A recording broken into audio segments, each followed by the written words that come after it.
इस वक्त मेरे साथ सीमा कुशवाहा हैं, निर्भया की लॉयर। सीमा जी, बहुत स्वागत है न्यूज़ 18 पर आपका। नमस्कार। जी धन्यवाद आपका। बहुत बहुत शुक्रिया उत्कर्ष जी।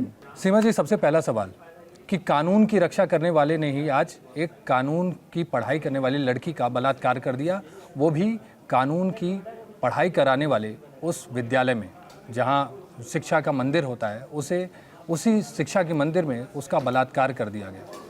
कानून की रक्षा करने के लिए का दायित्व लेके जो मनोजीत मिश्रा हैं, जो आरोपी हैं, उन्होंने शपथ ली थी, बार काउंसिल से मान्यता प्राप्त थी, उनको लोगों को न्याय दिलाना था। आज उन्होंने एक लड़की का उसी विद्यालय में, उसी यूनिवर्सिटी में बलात्कार कर दिया। क्या कहेंगी? देखिए, मैं अभी ये 25 जून को ये घटना हुई है। इस घटना को 25 जून को अंजाम दिया गया, वो भी लॉ कैंपस के अंदर। और जो वहां पर गार्ड, जिसको जो सिक्योरिटी गार्ड था, आप याद करेंगे कि उस टाइम भी जो आरजेकल मेडिकल कॉलेज में जो घटना क्या अपराध हुआ था उस बेटी के साथ, जो रेप किया गया था, वो भी एक गार्ड था, सिविक पुलिस वाला था। और यहाँ पर जो गार्ड वहां पर ड्यूटी पर था, जिसकी सेफ्टी सिक्योरिटी करने की जिम्मेदारी है, उस गार्ड रूम में इस बिटिया के साथ गैंग रेप किया गया, जिसमें जो मेन एक्यूज है वो है मनजोत मिश्रा है, एक जैव अहमद है और एक प्रमित मुखर्जी है। ये तीन में इसमें एक्यूज हैं।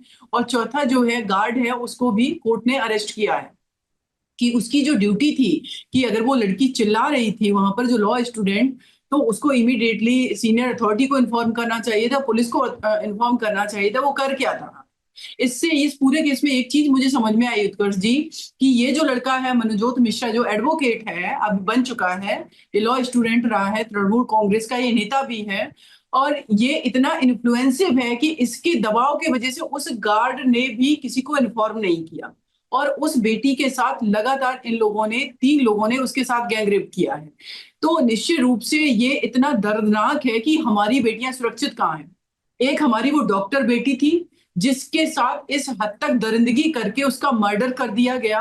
और उसमें ये भी आया सीबीआई की रिपोर्ट में, हम लोगों को अगर याद है सारी चीजें, कि एक से ज्यादा उसमें कल्प्रिट थे, लेकिन उनका पता ही नहीं चल पाया क्योंकि फैक्ट डिस्ट्रॉय हो गए, एविडेंस को डिस्ट्रॉय कर दिया गया, जो क्राइम सीन था उसको सीज नहीं किया गया था। ये बहुत बड़े जो नेग्लिजेंसी उस केस में देखने को मिली।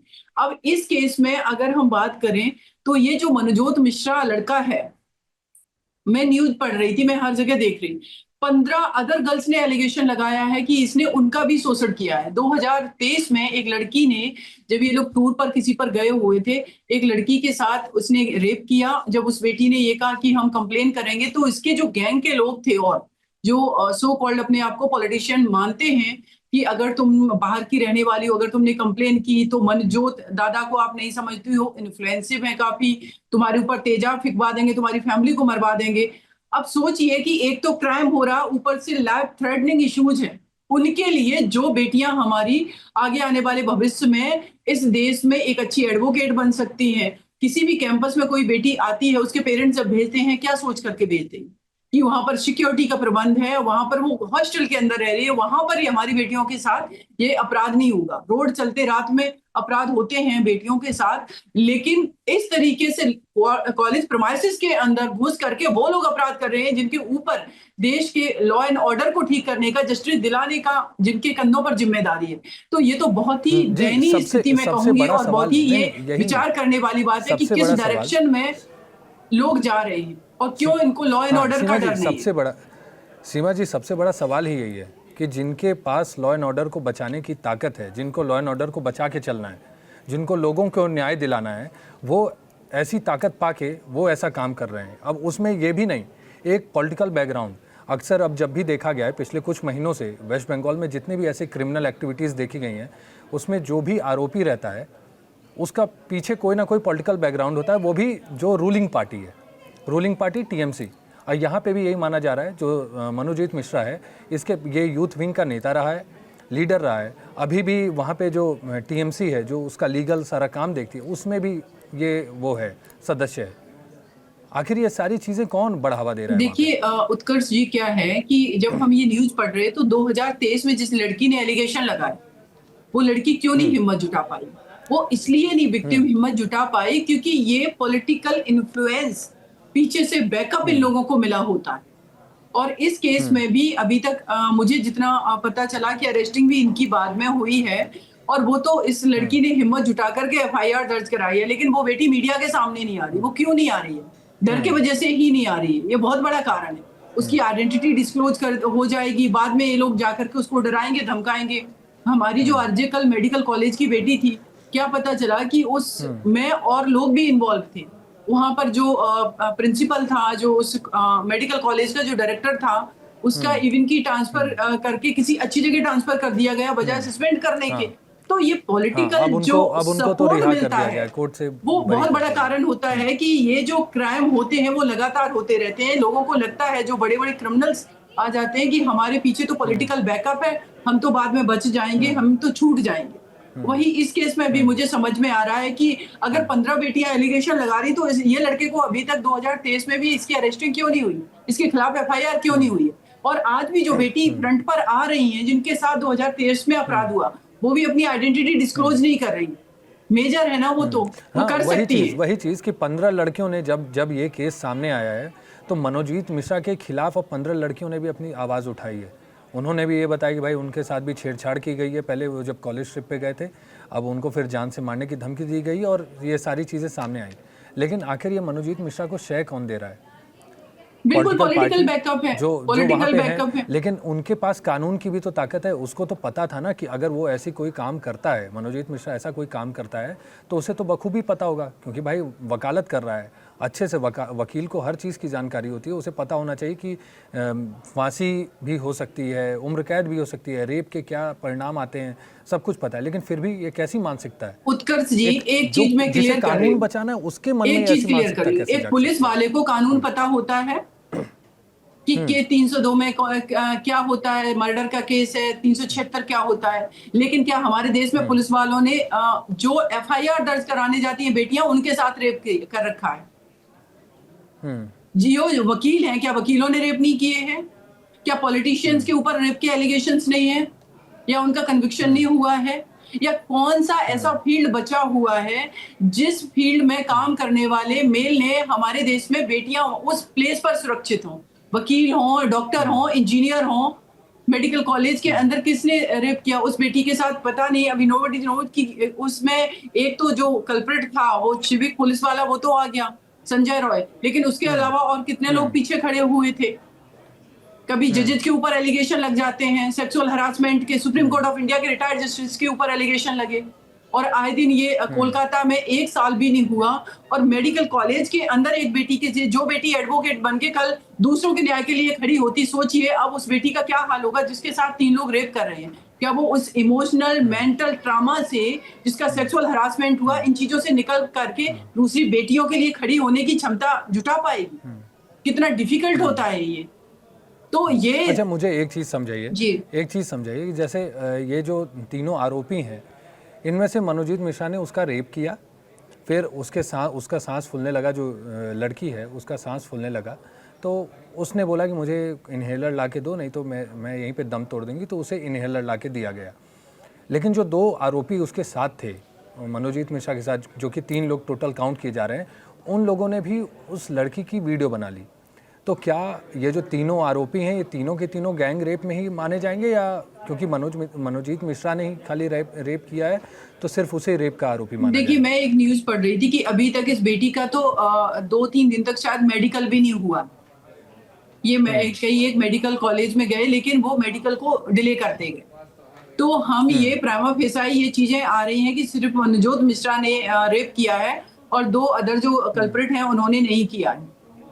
तो अगर ये मनोजोत मिश्रा को ये लोग सपोर्ट नहीं कर रहे होते, तो शायद ये इतना हिम्मत नहीं जुटा पाता।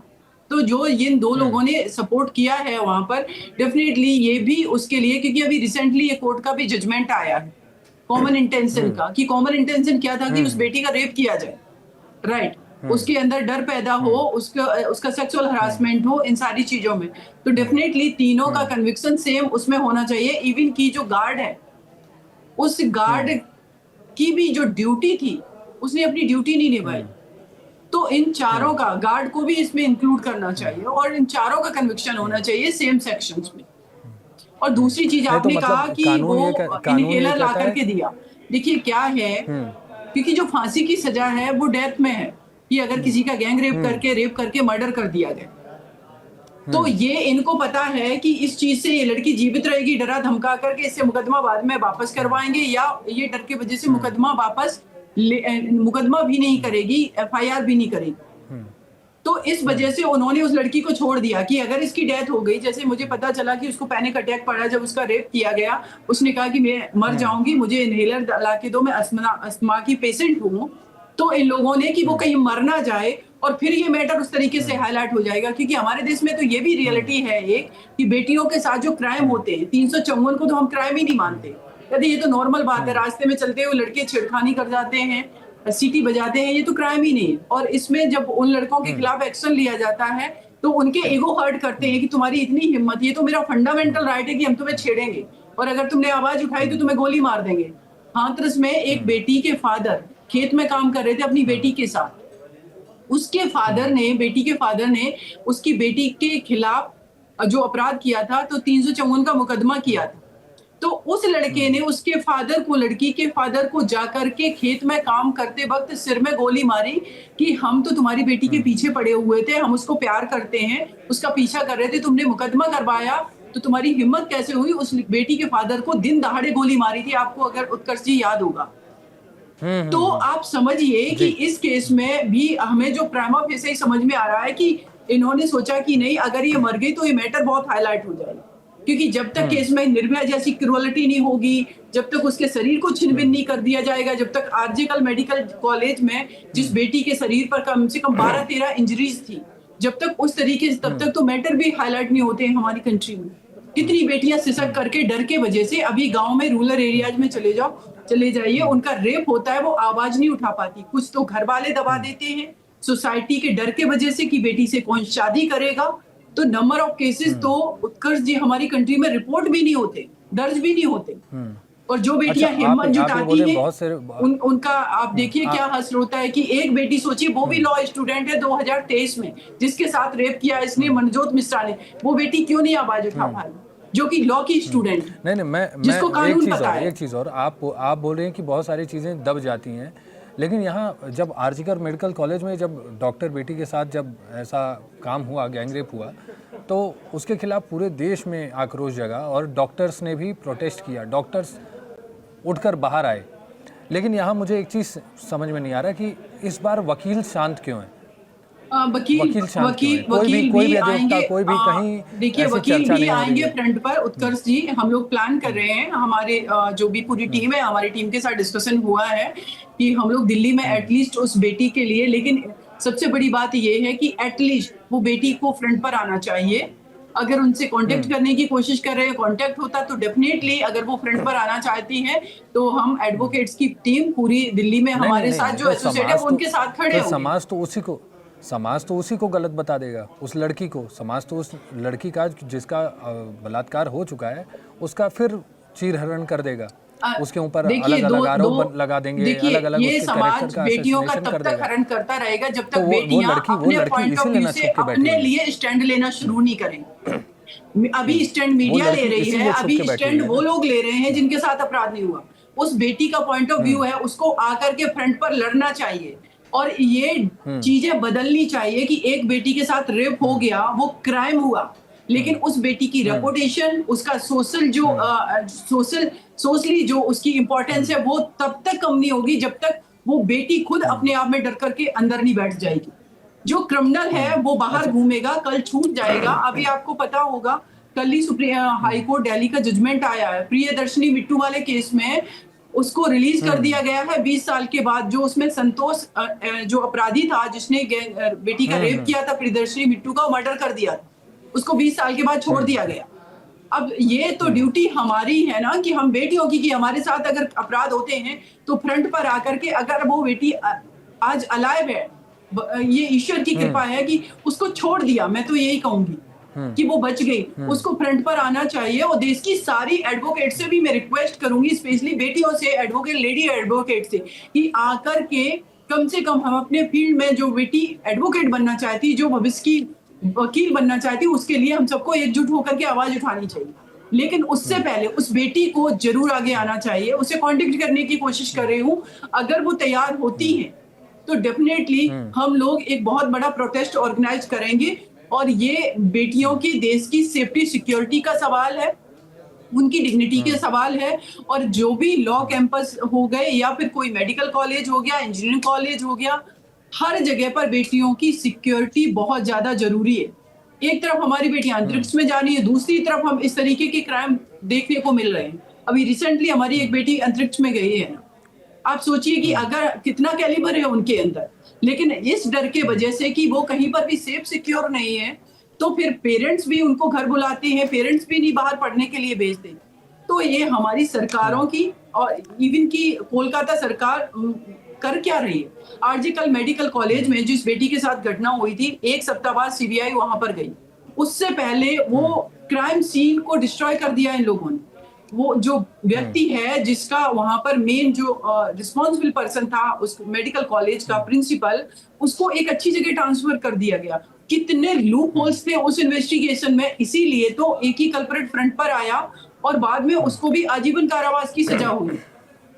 तो अच्छा, वही चीज़ है कि जी। एक सवाल हमेशा उठता है, एक सवाल हर बार उठेगा कि बंगाल में जब भी ऐसे कोई क्रिमिनल एक्ट्स होते हैं, गतिविधियां होती हैं, तो उसमें सरकार के लोगों का हाथ क्यों रहता है, बैकग्राउंड में पॉलिटिकल सपोर्ट कैसे मिल जाता है, ये सारी चीज़ें। अच्छा, एक चीज़ इस केस में बहुत गौर करने वाली बात है कि जो मनोजीत मिश्रा है, आरोपी जो रेपिस्ट है, जब आरजीकर मेडिकल कॉलेज की जब वो हुआ था, रेप हुआ था, गैंग रेप हुआ था वहाँ पे, तो जो लड़की थी उसके लिए इसने जो आरोपियों के लिए मनोजीत मिश्रा ने फांसी की मांग की थी। उस समय इस मनोजीत मिश्रा ने फांसी की मांग की थी और आज यहाँ पे ये खुद बलात्कार कर रहा है।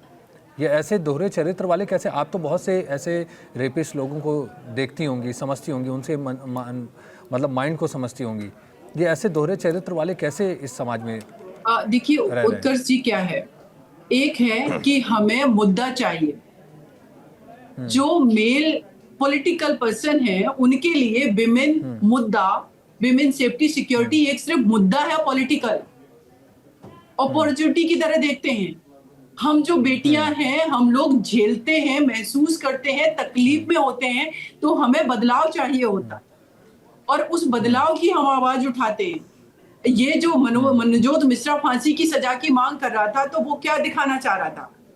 अगर वो एक्चुअल में बेटियों की सेफ्टी सिक्योरिटी की बात कर रहा, तो 2023 में या अदर जो 15 लड़कियां आज फ्रंट पर खुल करके आ रही हैं, उनको ये हरास करता, उनके साथ ये रेप करता, आज इस बेटी के साथ ये रेप करता क्या? तो वो तो एक उसका पॉलिटिकल स्टंट है ना। तो ये देश की बेटियों को भी मैं कहना चाहूंगी और यूथ को स्पेशली कहना चाहूंगी, या जो लोग भी हमारे देश के अवेयर सिटीजन है जो चेंज चाहते हैं, कि हमें ये आइडेंटिफाई करना बहुत जरूरी है कि कौन सा मुद्दा पॉलिटिकल मुद्दा अपनी बेनिफिट के लिए है और कौन सा पर्सन जो है वो एक्चुअल में चेंज चाहता है।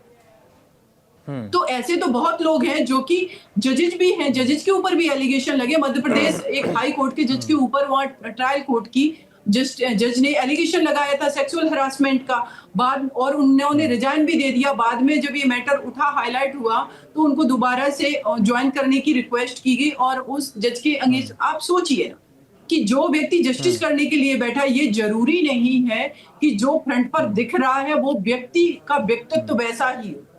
तो हम बेटियों को भी इन सारी चीजों को लेकर के अवेयर रहना बहुत जरूरी है। और वही मनोजोत मिश्रा की फ्रंट पर उसका पॉलिटिकल स्टंट था कि देखिए हम हाइप ले जाएंगे, हम इन सारी चीजों की मांग कर रहे हैं। तो ये जरूरी नहीं है कि वो एक्चुअल में बदलाव चाह रहा। एक तौर पे उसे डर नहीं था, बाकी ये अब इस पे क्या निर्णय आएगा, कोर्ट क्या आदेश देता है, उसको क्या सजा होगी, वो तो आगे पता चलेगा।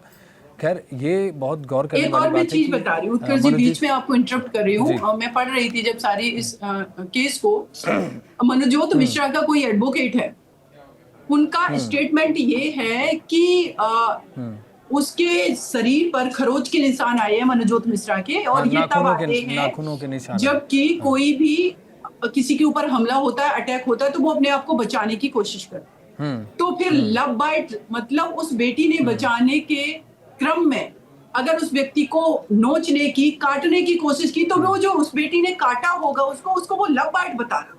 ये इंटरप्रिटेशन है मेल पर्सन के माइंडसेट। जो ऐसे मनोजोत मिश्रा जैसे और उनके वकील जो प्रोटेक्ट उनके लिए प्रोटेक्ट करने उनको आते, ये उनकी इंटरप्रिटेशन है। तो मैं तो नहीं, मैं थी वही बता रहा हूँ जी ना कि आप समझिए कि पश्चिम बंगाल के सिंचाई मंत्री हैं मानस रंजन भुनिया, जी उन्होंने ये कहा कि भाई छोटी छोटी चीज़ों को ऐसा बवंडर बना दे जैसे प्रलय आ गया। इस रेप कांड पे ही उन्होंने कहा है। उन लोगों को यही मिर्ची लग रही है कि भाई जो मनोजीत मिश्रा है वो टीएमसी से जुड़ा हुआ है, टीएमसी पे दाग लग रहा है। कोई मतलब इन लोगों के अंदर कोई भी मानवता नहीं रही। ये नेता बिना रीढ़ के हड्डी के होते हैं, इनके पास रीढ़ की हड्डी नहीं होती। मैं ये साफ तौर पे कहता हूँ, ये अपनी हमेशा राजनीति सिर्फ करते हैं। ये बिल्कुल आप ये सच्चाई समझिए है, कि बिल्कुल मनजीत सच्चाई है मिश्रा इस चीज मनजीत में। मिश्रा और मैंने तो देखा टीएमसी के जो भी नेता है, अगर उनके नेता के अगेंस्ट कुछ भी होता है तो फ्रंट पर वो खुल करके आ जाते हैं। उनको फर्क नहीं पड़ता है कि ये सोशल मुद्दा, ये सोशल जो प्रॉब्लम है, इस पर कलेक्टिवली सबको बात करनी चाहिए। एक बेटी के मैटर में जो बेटी ने एफआईआर कराई, उसके साथ गैंगरेप हुआ, उसको सपोर्ट करने की जगह जबकि स्टेटमेंट उधर से आना चाहिए था कि मनोजोत मिश्रा को तो कड़ी से कड़ी सजा होगी और आजीवन ये जेल में रहेगा, कभी बाहर नहीं आएगा, और ऐसे क्रिमिनल्स लोगों की जगह सिर्फ जेल है। ये स्टेटमेंट देने की जगह छोटी छोटी चीजें, एक बेटी से पूछिए जब उसका कोई अनजान व्यक्ति हाथ भी, उसकी उंगली भी टच करता है तो वो क्या महसूस करती है, ये एक बेटी बता सकता है, एक पुरुष नहीं बता सकता। और वो भी पॉलिटिकल पर्सन जो उस आदमी को प्रोटेक्ट कर रहे हैं, जो बहुत बड़ा अक्यूज्ड है, जो हैबिचुअल ऑफेंडर है, जिसने एक बेटी के साथ नहीं, जिसने कम से कम दसियों बेटियों के साथ रेप कर रखा है। तो हम बेटियों के पॉइंट ऑफ व्यू से पूछिए कि किसी का रेप कर देना ये छोटा केस है। एक बेटी का जब उंगली भी कोई टच करता है, उसकी विदाउट उस हर कंसेंट, वो उसको महसूस ये होता है कि इस पर्सन को तो गोली मार दूं मैं। तो ये हमारे परसेप्शन से जब चीजें निकल करके बाहर आएंगी, इसीलिए मैं उस बेटी से रिक्वेस्ट कर रही हूँ कि उसको फ्रंट पर आकर के मीडिया से बात करनी चाहिए, अपनी बात रखनी चाहिए। और अगर वो बात रखेगी तो डेफिनेटली हम लोग भी दिल्ली से उसका सपोर्ट करने के लिए तैयार हैं। जो भी हमारी एडवोकेट्स हैं, महिलाएं हैं, हमारे जो एसोसिएट हैं और जेंट्स वकील भी हैं, सभी लोग मिलकर के काम कर रहे हैं अगर इन सारी चीजों पे, तो डेफिनेटली उनका सपोर्ट करेंगे। जी ठीक है सीमा जी, बहुत धन्यवाद। बाकी ये सारी चीज़ें तो अब पता चलेंगी कि मनोजीत मिश्रा के साथ होने क्या वाला है। मनोजीत मिश्रा को उससे शादी करनी थी, नहीं करनी थी, जो अब सारी चीज़ें सामने आ रही हैं। लड़की ने शादी करने से मना कर दिया, जिसके बाद उसने अपने दोस्तों के साथ, साथियों के साथ मिलकर उसका बलात्कार कर दिया।